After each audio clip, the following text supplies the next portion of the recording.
सकाळु सकाळु tasty मणि हाथर चा आ बहुत दिन पर गाँ छकर ब्रेकफास्ट खाइबापे सुजोग मिलता। आपण मैंने तो जानी पूजा पर्वण दिन में माँ मानकर टिके अधिक काम थाए घरे। आ मो माँ सकाळु घरे पूजा कर सारा पर दोल ठाकुर भोग सजाड़ा आरंभ कर देता। मुझे गाँव को गले समस्त घर बुलवाक जाए देखा करने मत किए अलता लगेदे मो मन बहुत खुशी हो जाए। मत अलता लगे बहुत बढ़िया लगे। मुझे सारापर आम 3 जन जाइलु आम गाँ दांड को जो सब ठाकुर एकत्रित होते। आम गाँव को 16 जन ठाकुर आसती आम गाँ मेलन दिन। आम आसा भितर आम घरे भी खाइबा पीवा स्टार्ट हो जाइथिला।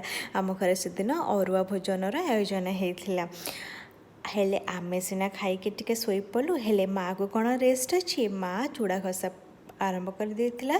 ठाकुर उठिक आसी सारापर आम घर दांड आगे बसिकी भोग खाती।